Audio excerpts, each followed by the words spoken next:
Everybody knows what day it is. It's Otaku Tuesday. Yeah, it's Saturday. It's for us. for us. Sorry to break the illusion. It's Otaku Tuesday. We're Bookend Gaming. But it feels like a Tuesday to us. Yeah, every day's Otaku Tuesday with all the weeb games we play. Yeah. We've been increasing those recently. Every day is an anime day. Otaku every day. Yeah, Moe Monday. Yeah, Weeb there we Wednesday. go. That's how we can sneak it in. Thick Thought Thursday. Yeah, I like that one. That one's my favorite. Trying to think of other ones. Funimation Friday. Funimation. Land of the Rising Sunday. And I'm Eric. Yeah, I'm Travis. Sexy Saturday. I skipped Saturday. There you go. That works. Yeah. Good one for Saturday. Anyways, this is the fruit of Grisaia. Okay. And we Traumatized a little girl. I think the last episode was the one where we were telling the gritty war story, and then Amane was all over us. Yeah, and it was like, there's no way she likes us. She Right. she must have mental problems. Everyone at this school has mental problems, apparently. So now we're back in this hallway, which we seem to always end in or start in. Right. Yeah, so here we go. We're trapped in a time loop. A hobby is a window that gives you a fresh perspective on the world, or so my sister said. That doesn't make any sense. But when I was a kid, struggling through my daily life was all I could handle. I disliked and avoided change, even when it might have brought me something new. So my sister's recommendation was to at least try reading books. Ew. That sister of mine, she's so silly, and was an unbelievably voracious bookworm herself. We need to start a counter, how long it takes per episode for me to mess up a word, or Is that because of that comment? That it doesn't calls you take out long. on it? Yeah. Whatever you're learning. Yeah. Whatever. Some of these words are just like, I looked up this word, so I'm going to use it in here. Right. She began to push the one she finished on me.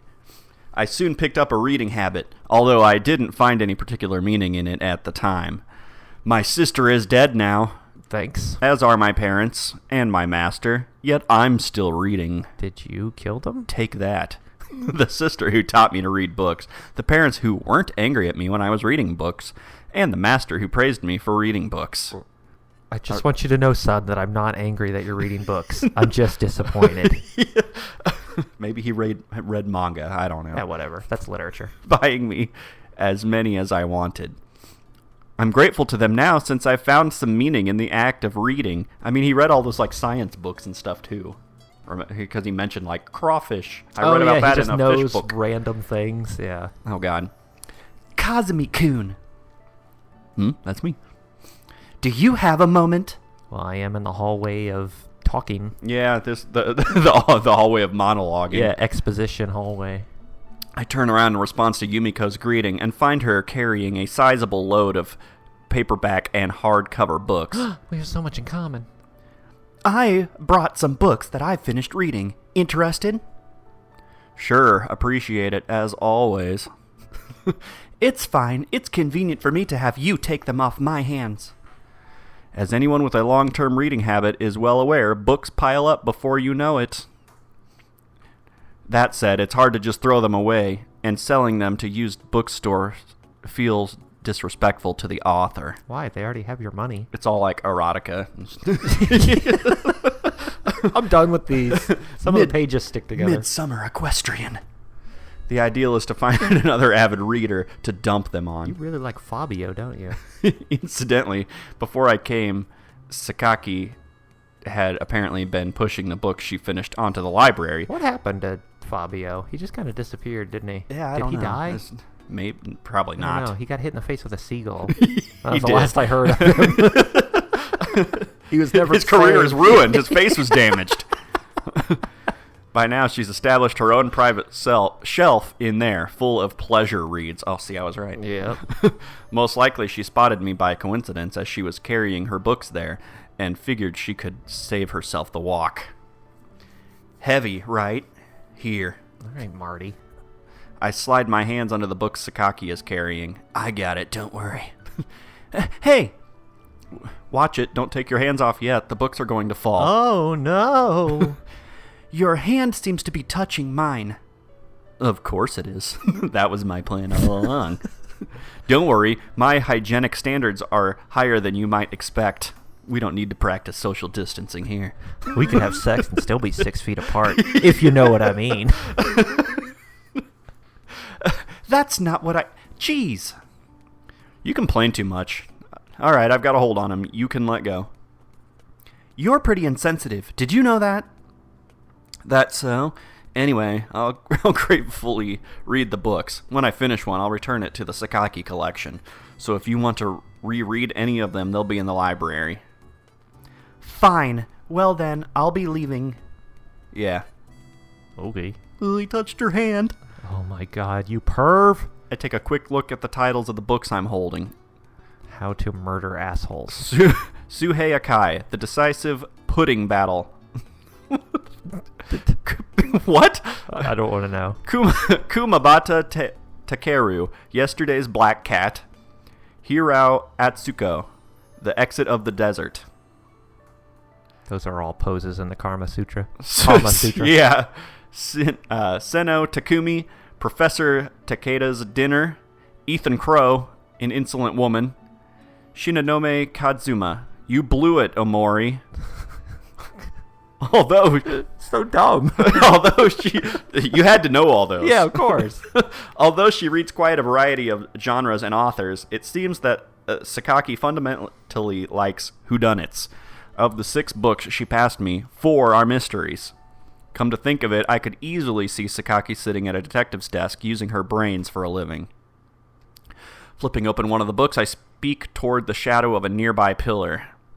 You step into our office and your legs go on for miles. Makina, how long do you plan on hiding there? Gah! I'm not mad or anything. How about you come out? She never left the hallway. How'd you know it was me? Your aura is too crude, your crude aura. You smell awful.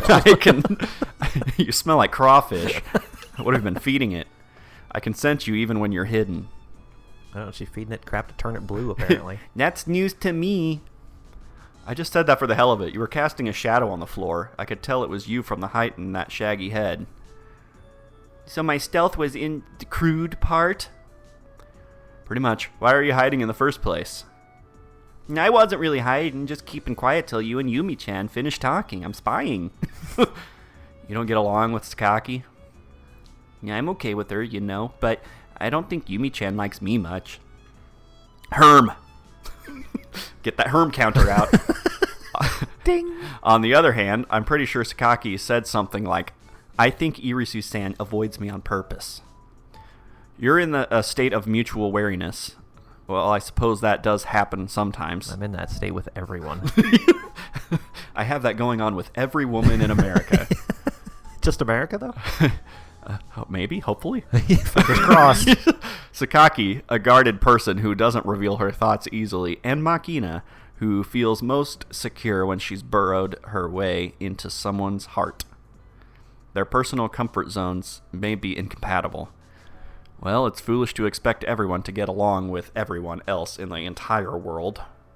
There's no need to forcibly push these two together, but, at the very least, maybe a mutual compromise is called for.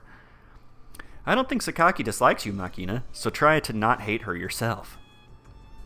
Like I said, I'm okay with her. It's just, I don't know what to talk about with her. She always tries to stab me, so... I was going to say, just bring a knife to her or something. I see. Let me ask you instead. How the heck did you get so friendly with that cranky Yumi-chan? Well, it's not like we're particularly close, but we have a common interest in books, so I guess that helped get things started. Of course, I get the idea Sakaki mostly views me as little more than a convenient book disposal. After all, it's hard to say you're friendly with someone who scowls so bluntly just because your hands touch. It looks like a blush to me. Yeah, she didn't really seem that angry. Yeah. Makina, do you have any hobbies? Hobbies? I'm super into craisins. I guess... It's not really a hobby. I guess walking, maybe? Solo? Yeah, mostly by myself. I mean, we already knew that. We already established that she walks everywhere. Yeah, that's just for her little Tamagotchi. Uh-huh. That's not good. Walking is bad. Health is bad. Why not? Doesn't playing by yourself sound kind of lewd? I mean, if I'm not doing homework, I'm masturbating. Right? It's all good, yeah? Those are the two things that students do. No, and also no. At the company I work at, solitary hobbies are fundamentally discouraged. They place a lot of stress on keeping up some form of communication with others. When it comes to the interest of the employees, the basics are alcohol, women, and gambling, but it's a bit difficult to own up to that in front of the boss. Are you a gigolo? We don't know! You're a gigolo assassin. Therefore, when asked, some of them just came up with a safe-sounding, conventional hobby like shogi or go. When the superiors reacted favorably to those answers, the end result was that the hobbies column in the employee survey data recorded an overwhelming number of shogi buffs. Although going with the flow is pretty much the defining Japanese characteristic, it's still something of a pathetic story. Well, how long are you going to stand like that? Aren't your arms getting tired? Having given them a nice safe hobby like reading myself, I guess I can't really say too much. You should really invest in some deodorant. Nothing. Just talking to myself. Incidentally, once you're the one giving the surveys out, in other words, an executive type, the hobby of the choice would be gardening. Not something you can do when you're living out of the barracks. Are hobbies that important? Yeah, it's better to have some interests than not, even if they're really worthless. But walking, that's a no. No. You can't do that. That's a stupid hobby. For example, the aforementioned employees and their wine, women, and song. Even then, if they can help you find a single common interest with someone, your hobbies are worthwhile as social lubricant, even if they're worthless in every other respect. Do you like wine, women, or song, Makina? How did you know? This is something I heard secondhand from a senior employee at my job, but sometimes you get cases like this. Oh yeah, another gritty war story. Oh, God. All right. This is a story about a man who took a business trip to Gifu Prefecture. It was a group expedition with the purpose of field testing new equipment that had just been deployed throughout his company. No, don't tell a story! Oh, God. At the time, the man in question was a new employee, not even out of his training period. Nonetheless, he found himself taking a long, bumpy ride into the mountains on a company bus, accompanied by the chief of his special department. The man didn't have the first clue why he had been selected for the trip, let alone why he'd been expected to do on it. To make matters worse, he was sitting next to a powerful superior he barely knew. In short, the man was also about ready to vomit from sheer terror and anxiety. He fought desperately to keep calm, but his face was pale as a sheet. Hope you're ready and strapped in for another story. Yeah, here we go. This isn't going to get awful. The bus finally reached its destination at the foot of Mount Kinka, in Gifu, after many unpleasant hours. But the man's relief was temporary, as his boss informed him they would be attending a large banquet in a high-class inn that night. What's the password? Orgy. Kinka. Corporate banquets are basically a cruel kind of talent show. New employees were expected to perform some skill for the amusement of the gathered VIPs. The newbies from each department mounted the stage one after the other. Quite a few croaked out popular karaoke ballads with stiff faces, but there were also some pretty competent juggling acts. There was more than one juggling act? Multiple. Awful. Who organized this? Even one stand-up comedy duo, which got some laughs doing imitations of superiors. Here's my imitation of a karaoke singer. Isn't that just a karaoke singer? Fine, I can juggle.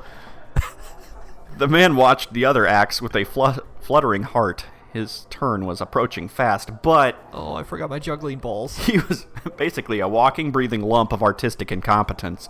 An asocial type without a single talent worth performing in front of others. I can't juggle or sing.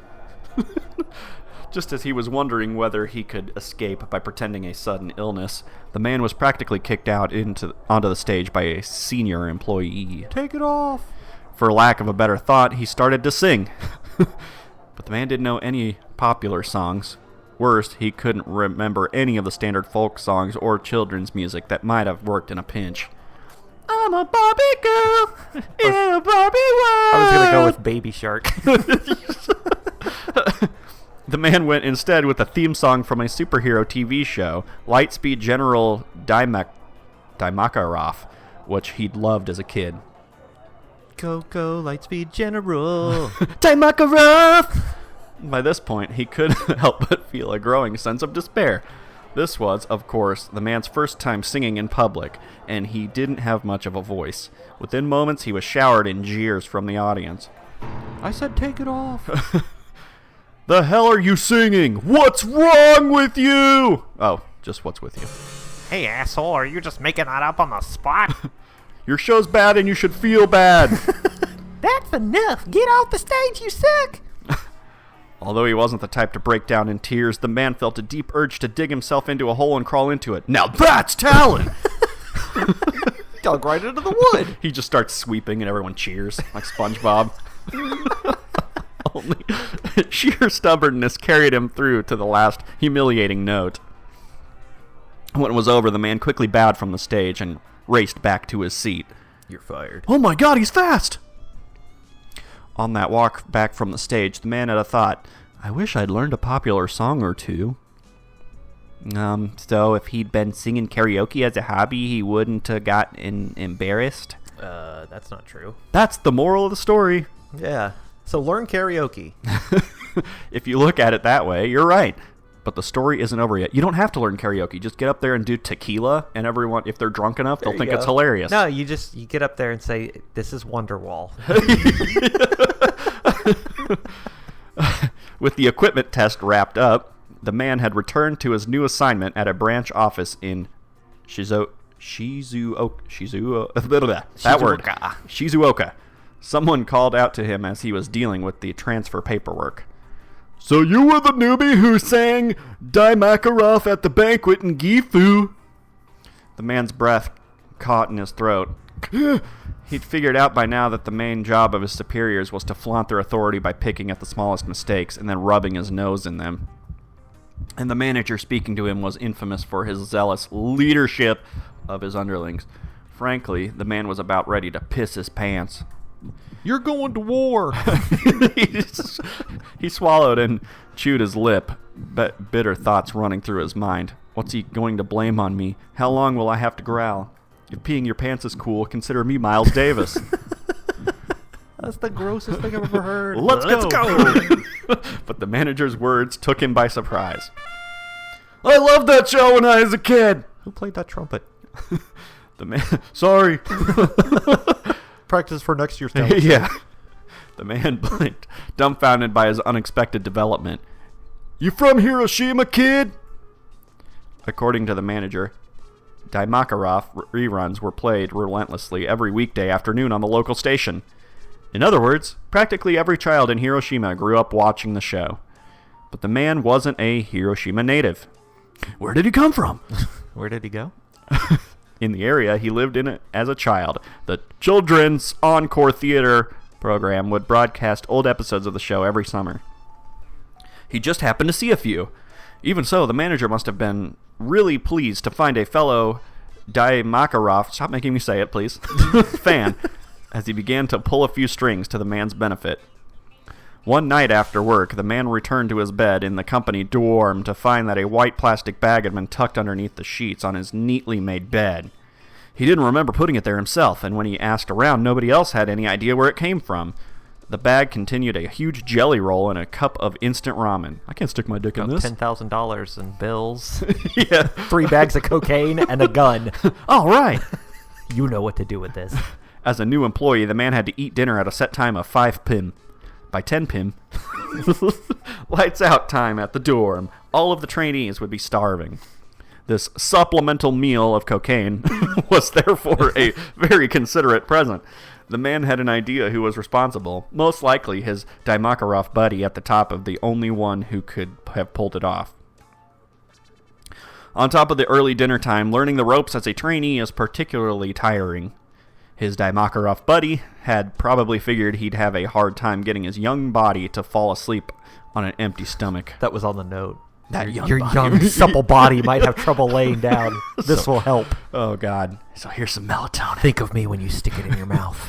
The man actually didn't have a particularly big appetite and wasn't the type to be troubled by irregular meals because of his young body. But then again, as a new employee, he didn't have much money he could spend freely on snacks and such. A little sugar was extremely welcome. That's not sugar.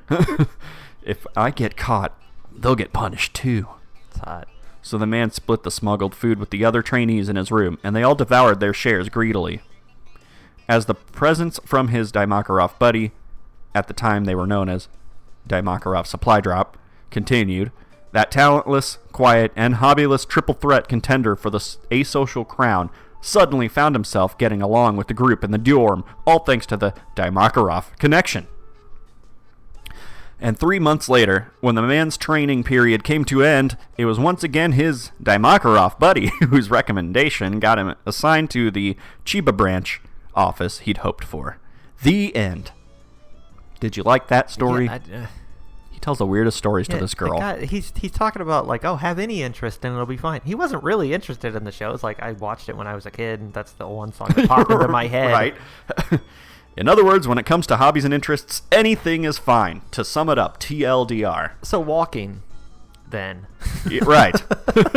I mean, exactly. She's playing a game. She's, like, looking at the garden. Yeah. There's plenty. She gets a job, and the boss is like, so what do you like to do in your free time? Walk around. Me too. I got this Tamagotchi. Straight to the top. Pair them together, because I know you could do that with the later ones. Like, you could make them visit each other or Digimon something. ones that you could, like, battle each other. That might have been it. Yeah. Something like that.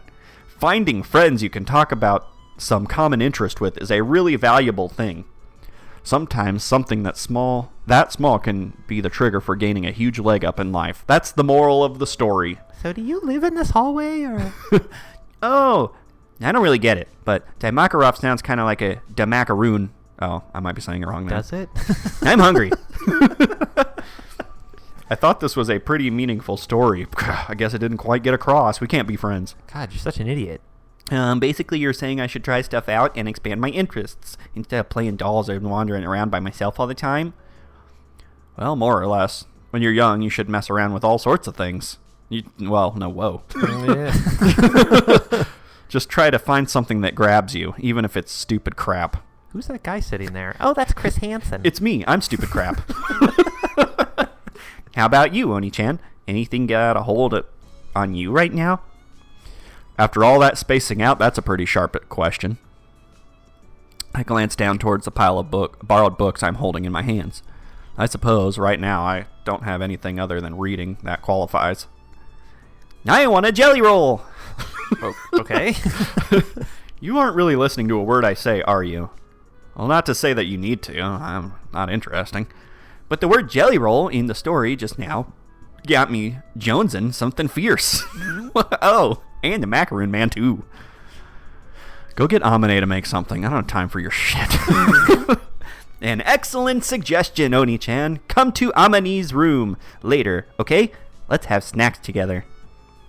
Yeah, if I'm in the mood. Okay, then. See ya. Bye. I mean, why do you even tell her stories? I don't know. She's probably... She should just wander off the next time you try to tell Yeah, one. I mean, I guess she wants to be friends with you, but... I see. She doesn't know how people interact, and neither does he, because he's got problems. Right. And she's like, hooray, this is awesome. I guess this is what adults do. I learned my own lesson from this conversation. If there's a mention of food in the middle of a story, Makina won't remember another word. I'll have to be more careful next time. Shoe shopping. School dormitory. Is there a naked woman in here again? Please. During my middle school days in America, I got a number of strange nicknames from my classmates. Douche nozzle was one of them.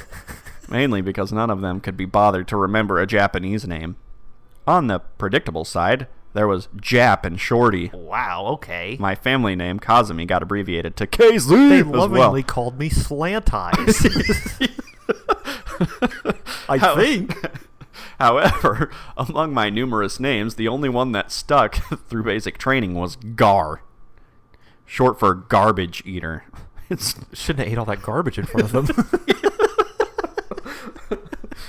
It's not that I had a reputation for dumpster diving. It was a reference to my tolerance for shitty food. Oh, okay. Give it to Yuji. He'll eat anything. I saw him at Taco Bell. As to how I earned it, the story is very simple. The KP made a slop unfit for pigs, and I ate it without grimacing. Freeze-dried scrambled eggs, pork and beans made from scraps of ham, bread with peanut butter, and ridiculously Disgusting. stringy mystery meat were the staples. Bread with peanut butter. Ugh, what do you even call that? Every one of them had a weird chemical aftertaste, and they were all disgusting. Rumor had it that the secret sauce was gasoline. Rumor has it. For the chocolate cake we got for dessert, it was more commonly and accurately described as a desert. Commonly misplaced words. That cake My English was not great. That cake was legendary for being inedible. No matter how starved you were, it would end up stuck in your throat as a dry lump. But I ate it and all the rest without complaining. Probably because I was living rough from a young age. I've never been what you'd call a picky eater. To put it simply, as long as my belly was full and my body was getting what it needed, the taste wasn't a concern. Ladies. So even those 3 torturous meals a day didn't inspire any serious complaints from me. But the people around me must have thought I was some sort of freak. And after a while, my nickname became Garbage Eater. But then they were like, that's too long. I don't even want to talk to you, so I'm going to shorten it to Gar. Nicknames aren't supposed to be long. Hey, Gar, just how shitty a cook was your mom? I had a response to this one. Oh, gee, I don't know, Roger Klotz. My mom didn't cook much. She was too busy screwing your dad's brain out. Oh, shit! Yeah, my mom's a whore. Gotcha! As far as my jokes go, I thought it was kind of witty, but that line didn't get that many laughs. Oh, your dad jokes aren't as funny, I guess? I guess my delivery was a bit too stony. Well then, I should stop thinking about that and think about dinner. I don't particularly feel desire to eat, but if you don't take meals at 3 regular times a day, it throws off your body's clock and pH levels. This leaves you more susceptible to fatigue. To tell the truth, I view meals as nothing more than an element of maintaining my physical condition. As long as I'm getting sufficient nourishment, I'm not that caught up on when or what I eat. Would I spend any effort considering these things like that, all I end up thinking about is how much of a pain in the ass it's going to be to make something. Peanut butter on bread. It's just too much. Chemicals. And eventually, Peanut chemicals. the act of eating itself starts to feel like a nuisance. My normal pattern is just throw something together from my supply of canned and dry food. Oh, Jesus! Yuji-kun, you around? Damn. Oh my god, I'm actually talking. All these snacks in the kitchen. Oh, God. You gonna eat something? You want a snack on these titties? Huh? Maybe. You were here after all. Well, this is my room, and I do want some milky milk. Amine barges in like she owns the place, no longer even bothering to knock, but I'm already getting used to it, I guess. Probably because I've experienced a lot of emergency summons. It didn't get to me that much in the first place. I told you to come to my room at 7 for dinner, you know. Why didn't you show up? You kept Makina and me waiting in front of the food. God, we're such jackasses. As she speaks, I notice that Amine's holding a plate piled with crab legs in her hand. Jesus! The crawfish! No! No! Why is it blue? Oh, shit! Didn't I say you should come help us eat the crabs I got from home? I don't like to eat I don't want crabs. anything to do with the crabs you got. I do recall such an event. I also recall responding, if I'm in the mood. Not that I'd definitely be there. Yes, but I said that you and Makina should go ahead and eat if I didn't show up on time. What? Do you hate crab or something? Not really. I know it's too much of a pain to peel off the shell, right? Makina says the same thing. Not that she won't gobble them down if I do it for her. Of course, after I cracked it all open for her, she started yelling about her new invention, the crab croissant, and wrapping it in pieces of bread. Sounds delicious. Right? The girl just doesn't understand the value of things. After all that, she finishes off by telling me, fish paste's yummier. So rude. Probably just means that Makina places more importance on how easy it is to eat. Honestly, I think I'd go for crab paste over crab myself. What the heck? You children disappoint me. Well, why don't you two just go be together and be happy? Can eat crab paste and tell each other stupid stories and see if I care. You have baby crawfish. Yeah. There's lots of boys and girls in this world who can't eat, even if they want to, you know. They're born without mouths. Herm, that's certainly true. If you understand, then stop complaining and eat up. I'll peel it for you. Yeah. Look, I wasn't really complaining, and I can take care of the shell on my own. In the first place, just what were you going to eat if I didn't show up? Canned food and other crap. Oh, you cooked some rice? How long ago? It's all stiff. Hey, hands off, my rice! Don't touch my noodle. Amane's wandered off into my kitchen and is examining things as she pleases. After confirming the contents of my mess kit cooker, she opens the door to my refrigerator and starts taking stock of my supplies. Half-empty canned food, fish sticks and mayonnaise, lettuce and spinach. What's this thing? Canned pickled radish. Where the heck did you even buy this? More importantly, how long has it been open? I opened it at lunch. Get off my back. Oh, sorry. I can't help it sometimes. She has done that before. Why is it that this feels strangely embarrassing? It's not like I have anything troublesome in the fridge. Oh, wait. In the first place, where does she get off calling canned radish this thing? God, it's well known among canned food connoisseurs and our canned food as almost decent and pretty much edible. It's like his knockoff cornflakes. Yeah. Honey-flavored oat roundies. Yeah. Is this woman looking down on the brave men and women who have gained courage from canned food throughout the years? As I silently burn with righteous indignation, Amane brazenly starts running tap water into my rice cooker. Hey! What do you think you're doing? Huh? The rice is all hard, so I'm giving it some moisture. I don't care if it's hard. Probably because I'm used to eating canned stuff that comes out arid and stiff as wax candle. I'm pretty tolerant of tough food. Anything hard needs moisture. Eggs. You've only got 2. Mind if I use them both? I don't care. Just don't touch my rice. What are you planning? I'm gonna make you crab fried rice. You just sit there and be patient. Okay. Hermf. Well, I suppose pretty much anyone can handle fried rice, especially for a woman. The somewhat prejudiced assumption is that you'll have a basic skill like that. She's in her perfect place. My kitchen! Yeah. Fact is, out of all the women I've met so far, the only one who couldn't make edible fried rice was my master. Still, I can't quite hide a certain anxiety, not that Amane is paying any attention, humming to herself as she cracks open the eggs.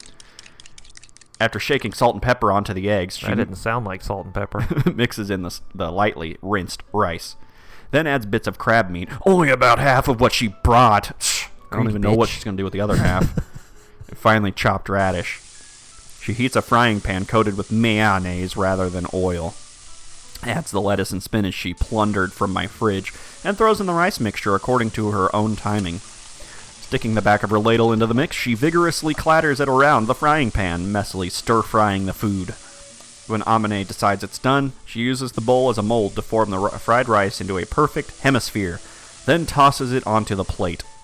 Eat your hemisphere. This wouldn't look out of place in a Chinese restaurant, but we're in Japan, damn it. And the finishing touch. Dressing the leftover crab meat with mustard and mayo. Gross. She drops it into with a thud on top of the heap of fried rice on the plate. She just used your entire fridge for one meal. Yeah. Okay, sorry to keep you waiting. It's so she can take you shopping again. Right. So she says, but it hasn't even been 10 minutes since Amane started to cook. Pfft. The imposing pile of steamed fried rice on my plate looks pretty damn impressive for something cobbled together out of leftovers, and it's such a short time. By the way, don't you have a bigger table or something? You don't seem to have many plates either. Should I bring a few next time? It's like Paula Deen's dump cakes or crock-pot meals. Not necessary. I've got what I need. The table is a small coffee table for one that Sachi dragged out of some storeroom as a stopgap measure, and the frying pan and what tableware I have are things I picked out carelessly at local 100 yen and hardware stores. But since I'm living alone, it's all perfectly adequate. No point in getting more dishes when I'm only eating off one. Just means more things to wash. True. I guess you don't seem to be backed up on the dishes, at least. I already offered that you could eat your noodles off me if you want. Noticing something as she speaks, Amane returns to the kitchen and starts to rustle through a plastic bag in the corner. Is this garbage? Can I Don't throw call it me out? that! Oh, I'm sorry. Yeah. No, it's my bag of cocaine and a gun.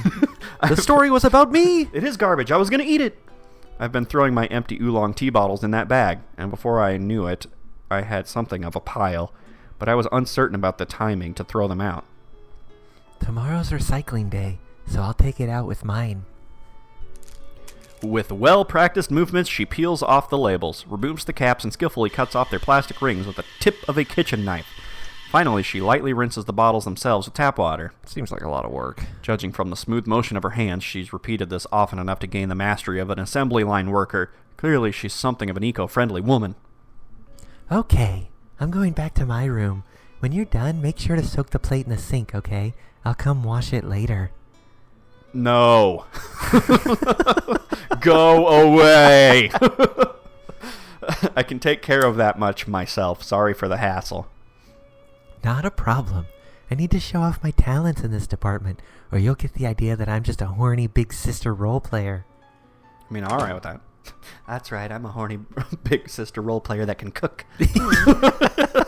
Totally different. With a quick goodbye, Amane heads out of the room, not waiting for my impression of the crab fried rice. I had the idea that a busybody woman like her would be more likely to hang over my shoulder, pestering me for compliments, but she just popped in all of a sudden, cooked for me in a flash, and then left just as quickly. It might be the influence of dealing with that whimsical Makina all the time. Let's eat, I say to myself. Unfortunately, I don't have a Chinese spoon in this room. What is a Chinese spoon? I don't know, chopsticks? What? I don't know. I'm sure there's a difference. So I'll have to make do with the standard Western variety. I jab my spoon into the mountain of steaming fried rice and quickly throw some into my mouth. I guess I'm going to have to look down at the comments to figure out what a Chinese spoon is. What's a Chinese spoon? Yeah. I could just Google it, but I'm not going to. Herm! Not bad at all. Even someone as disinterested in food as me can tell when something tastes good. The salt seasoning feels a bit thin, but this is probably how it should be if you're thinking about healthy sodium intake. Although it would be insulting to compare this to the crap my master made, it's also different from the stuff you'd get at a high-priced Chinese restaurant. It tastes like your standard fried rice. What's with this flavor? It's got the Ratatouille, flashback. Yeah.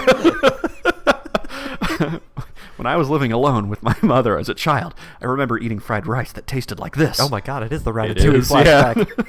Yeah. After finishing day job, my mother would make me dinner before her night shift started. In the last week of the month before her paychecks came in, it would often be a pretty plain meal of fried rice.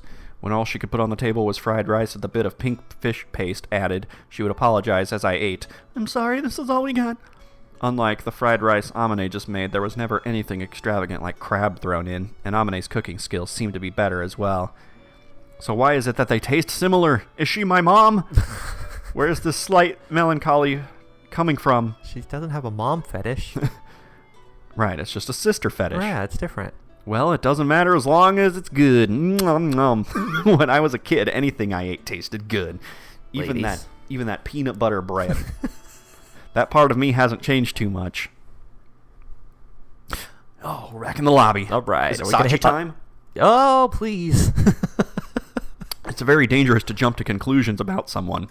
Yeah, like whether they're masturbating or not. Right. When you make a judgment without sufficient information, you're going to at least be slightly off. I mean, well, yeah. Whether that's an over or underestimation, it clouds your perception and often comes back to bite you in the end. My employer is exactly the sort of organization that lives and dies by gathering accurate intelligence, and I heard a lot about its importance from my acid-tongue master as well.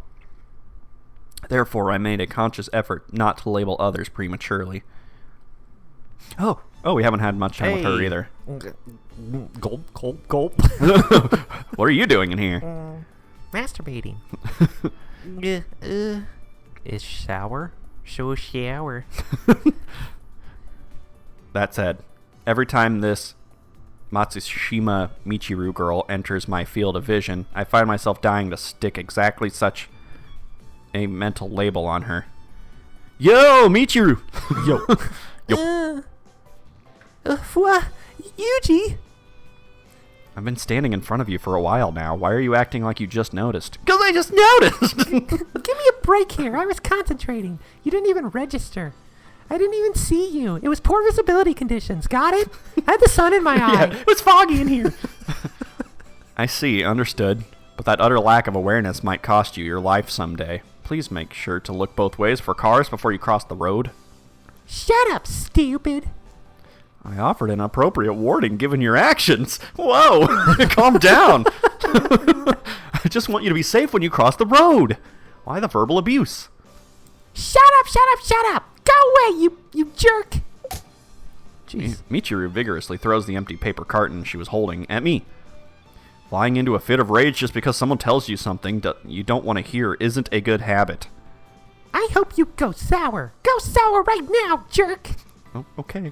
I mean, I was pretty ripe before my young body. Judging that I don't have a foothold in this conversation, I pick up the garbage Michiru hurled at me and temporarily withdraw from the scene. I'll use this later. Oh, to the roof. 100% vitamin C drink new from High C. Reading out the description printed on the carton, I tilt my head in bemusement. I've seen plenty of 100% fruit juice drinks, but this is a new one. Capri-Sun? Summer Slam! The parent company of this manufacturer is a pharmaceutical corporation. Maybe it's some sort of undiluted vitamin solution used in beauty products. She's drinking shampoo. Or maybe it's not meant literally, and they're just exaggerating to play up the fact that it's packed full of the stuff. Either way, it's a soft drink that emphasizes its vitamin C content above all else. I must know more. Which means that it's probably incredibly sour and acidic. It must be torture to drink unless you've got a pretty strong tolerance for that sort of thing. Ectoplasm? Why would anyone drink that? So why was she drinking this stuff? From the look on her face, I don't think it was out of fondness for the taste. Some kind of self-flagellation, or maybe... Oh my god! Why are you here? I just came here to observe this juice. I needed to see it on the roof. Interrupting my thoughts, Sakaki stares at me suspiciously. Maybe that's not the roof. Yo. if it isn't human. For the moment, can I confirm if that was intended to be some sort of nickname for me? Calm down. If you lose your sense of humor, you won't be able to live a fun life. I'm not particularly looking to live a fun life. Fun for me is stabbing you. I see. In that case, it wasn't a nickname. Slip of the tongue. Haha, happy now? You are a truly aggravating human being. Aggravating as I may be, Sakaki nonetheless approaches me. What's that in your hand? It's an empty soft drink carton. That blonde girl was drinking it earlier. She prettier than me? And you have it why? Please don't tell me you enjoy collecting that sort of thing. Is collecting this sort of thing as evil a hobby as that scowl implies? I'm interested. I must know. Please explain in detail. I was just going to stuff it down my pants. Instructions unclear. Dick, stock, and toaster. Why don't you look it up online if you're so curious? My god, there's so much vitamin C in my balls. For some reason, Sakaki is trembling with anger. Seems I still can't anticipate what will trigger this woman's wrath. To return to the subject, that's the one Matsushima-san is always drinking while making that terrible face. Right, I wanted to ask about that. Why is she drinking something she so plainly hates? Did she lose a bet? Is she being bullied? Was she placed under a malevolent spell? There's really no middle ground in your thinking, is there? No, there isn't. No. Doing homework or masturbating. I am absolute. All right, so correct me. I don't have an answer either. I haven't gotten too involved with the girl. In the first place, she's just a classmate. I don't have any particular interest in her. Do any of you talk to each other ever? I don't think so. Or they just don't care why people drink juice. Right, well, that's true. I must know! And yet, I'm pretty sure you knew this was Michiru's carton before you asked. Does mocking people like this come naturally to you? Or do you save it specifically, or especially for me? I like you, same okay? Difference. I must know. I was trying to explore an apparent logical inconsistency. The wrinkles in Sakaki's forehead grow deeper, and her glare sharper. Apparently there are some logical inconsistencies best left unexplored when she's around, specifically those concerning her contrary personality. The girl does eat a lot of sweets and such. Maybe she's just interested in a variety of tastes. Now that you mention it, seems like she's always carrying those ramune candies around. My, you're a fairly observant one yourself. Does Matsushima-san interest you? You jealous? Are you interested in knowing whether I'm interested in Michiru? Are you interested in knowing if I'm interested in knowing? Are you? What? I'm making a mental note not to talk too much around you. Goodbye. With an extremely displeased expression, Yumiko leaves the roof. No, not that way! Oh, God! There sure are a lot of troublesome girls in this place. 5. Like, at least 5. After spending a little time sharing a dorm with them, it's pretty obvious that everyone in this place has a few screws loose, and probably a few skeletons in the closet as well. Amane and Sakaki aren't easy to deal with in the first place, and there seems to be more to them than they're letting on. Yeah, Amane just seems like a real bitch to get along with. Yeah, God, she's the worst. The Cooking same is, for you and everything. Same is probably true of Makina and Sachi. Yeah, Sachi cooking noodles for everyone in the school. Right. That said, when it comes to that bottle blonde girl, no matter how many times I try to look below the surface, I keep hitting rock bottom right away. If she's got any hidden depths, they're very well hidden. I just want to swim in her pools and in her depth. Just gotta get in them depths. In other words, I've got a persistent suspicion that she's an idiot. Still, it's too early to label her. Guess I'll do it anyway. I should bide my time and get a better idea of her personality before reaching any conclusions. I must inspect this juice further. But seriously now. Seriously now, it's time to end the episode. Oh, okay. Yeah, we're gonna probably be in a hallway when we come Probably. back. We're learning more about the Gorals. Yeah, not really though. Not really. Like very, very small snippets of things. Makina likes to walk. Sakaki seems to be at a pretty okay relationship with us now. Yeah, I guess. she just likes harassing us. Right. Back and forth. I don't know. It's kind of there's not enough information for me to be like, I like this one the No, best. me neither. I don't have It's all any idea yet. It's all physical at this point. By the time they pop up a choice, I'm going to be like, oh my god, I don't know. Well, I guess we'll figure it out whenever we come back. Hooray. Probably next Tuesday. Next Otaku Tuesday. And you know what day Yeah. that is? Usually on Tuesday. Yeah, usually. It has been not Tuesday before, which is true. probably confusing. It's also been not any day of the week before, too. That's true. It's also been every day of the week before. See you next time on this very consistent Otaku Tuesday.